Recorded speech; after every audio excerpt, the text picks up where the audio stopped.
কিছুদিন যাবৎ আমি যেমন শুধু ডিনার রেসিপি শেয়ার করেছি, এখন আমি কয়েকদিন কিন্তু চেষ্টা করব ডেলি একটা করে একটা হেলদি রেসিপি আপনাদের সাথে শেয়ার করা। আজকে আপনাদের সাথে একটা রেসিপি শেয়ার করব, সেটা আপনারা ডিনার বা ব্রেকফাস্ট যে কোনো কিছুতে কিন্তু আপনারা এটা ব্যবহার করতে পারেন।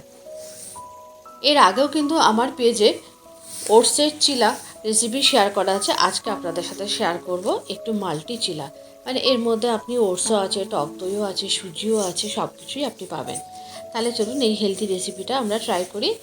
আর খেতে কিন্তু ভীষণ ভালো এবং একদম কম তেল মশলায়, এবং ধরতে গেলে কোনো রকম তেল ছাড়াই কিন্তু এই রেসিপিটা শেয়ার করেছি। এবং যারা ওয়েট লস জার্নিতে আছেন বা প্রেগন্যান্সি পিরিয়ডে আছেন তাদের জন্য কিন্তু ভীষণ উপকারী। এখানে আমি একজনের মতনই দেখাচ্ছি। আমি এখানে ছোট্ট কাপের 1 কাপ মতো নিয়ে নিয়েছি।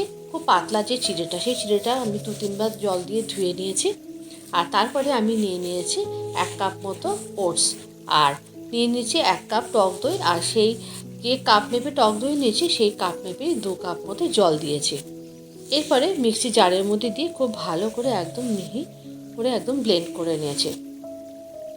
এরপরে আমি এই দেখুন এরকম কনসিস্টেন্সিটা আসলে কিন্তু বুঝতে হবে যে না এটা খুব ভালো করে ব্লেন্ড হয়ে গেছে। এরপরে একটা পাত্রের মধ্যে আমি এই ব্যাটারটাকে ঢেলে নিয়েছি এবং মিক্সি জার ধোয়া জলটাও একটু দিয়ে দিয়েছি।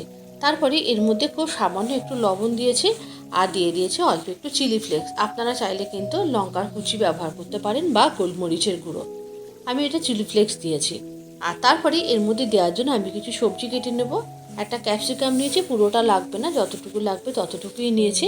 সমস্ত সবজি কিন্তু আগে থাকতে ভালো করে ধুয়ে নিয়েছি এবং এগুলোকে কিন্তু একটা গ্রেটারের সাহায্যে একদম মিহি করে গ্রেট করে নেবো। এখানে আমি আজকে নিয়েছি গাজর, ক্যাপসিকাম, পেঁয়াজ। আপনারা আপনাদের পছন্দ মতো যে কোনো সবজি দিতে পারেন, একটু বাঁধাকপি দিতে পারেন, একটু বিনসের কুচি দিতে পারেন, যেটা আপনাদের মনে হবে।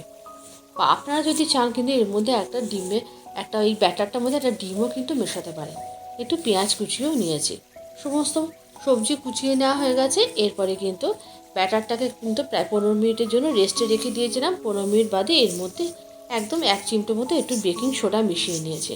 তারপরে গ্যাসের উপর আমি একটা তাওয়া বসিয়ে দিয়েছি। তাওয়ার মধ্যে খুব সামান্য একটু অয়েল ব্রাশ করে নিয়েছি।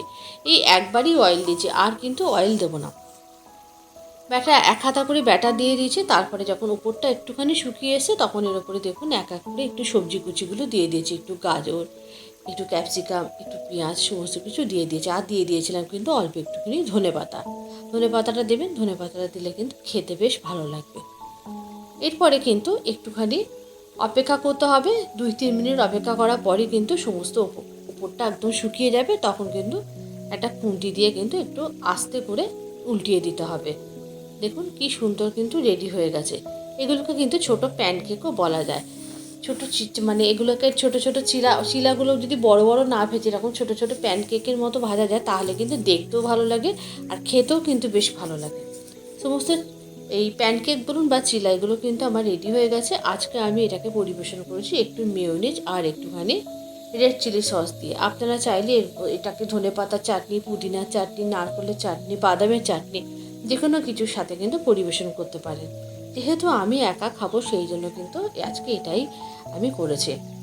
এখন তো তেল না খাওয়ার চল, সবাই চায় একটু হেলদি ফুড খেতে, তাই এই ধরনের কিন্তু রেসিপি আপনারা অবশ্যই কিন্তু ট্রাই করতে পারেন। রেসিপিটা কেমন লাগলো অবশ্যই কিন্তু কমেন্ট বক্সে জানাতে কিন্তু ভুলবেন না। রেসিপিটা কিন্তু আপনারা অবশ্যই ট্রাই করবেন। আর আমি এখন বেশ কয়েকদিন কিন্তু আপনাদেরকে নিত্য নতুন কয়েকটা হেলদি রেসিপি শেয়ার করার চেষ্টা করব। তার মধ্যে অন্যান্য রেসিপিও থাকবে। আজকের রেসিপিটা তাহলে এই পর্যন্ত। আবারও দেখা হবে পরবর্তী ভিডিওতে আর একটা নতুন কোনো রেসিপির সাথে। আপনারা সবাই ভালো থাকবেন, সুস্থ থাকবেন, আর অবশ্যই কিন্তু রেসিপিটা ট্রাই করে আপনাকে কমেন্ট বক্সে ছবি দিতে কিন্তু ভুলবেন না।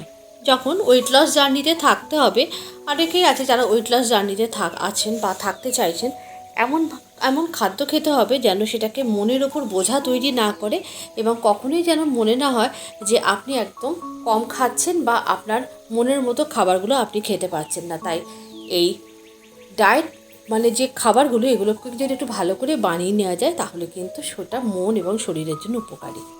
তাই নিত্য নতুন রেসিপির আপডেট পেতে অবশ্যই কিন্তু আমার পেজটিকে ফলো রাখবেন। আজকে তাহলে রেসিপিটা এই পর্যন্ত। আবারও দেখা হবে পরবর্তী ভিডিওতে নতুন একটা রেসিপির সাথে।